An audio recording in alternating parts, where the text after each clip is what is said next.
Like a lot of the bands I've talked about already, my introduction to Chixdiggit came from the Mods and Rockers college radio program. Those Monday nights were like a crash course in punk rock for me.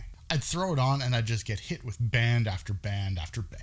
The night I heard them play Chixdiggit, the songs were so fast they actually ended up playing a couple of tracks back to back because they missed the endings.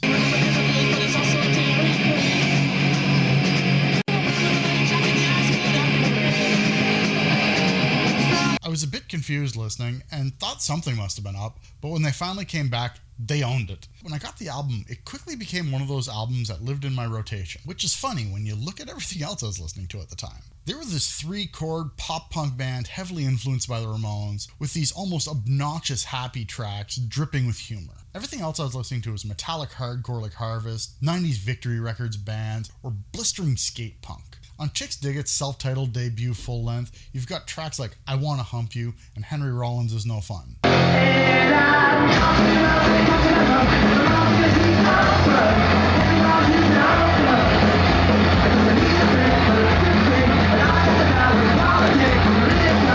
They're short, they're catchy, and they are completely unserious. Everybody's hands in the air. You don't have to move them, just like you're surrendering. Everybody, come on, you guys.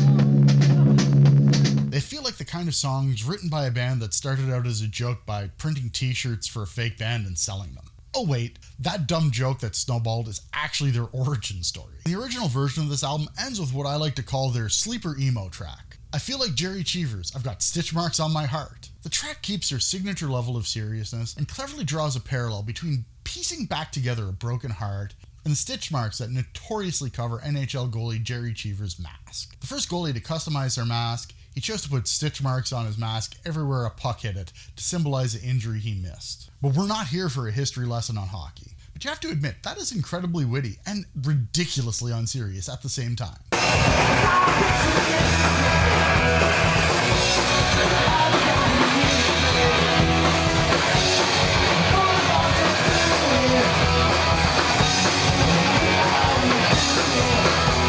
Link into the description through this cool t-shirt I found trying to find a picture of his mask for this video. I am in no way affiliated, I just want to share it. Circling back to the album, they ended up doing a Taylor Swift with it and re-recording it track for track, years before she ever conceived of the idea.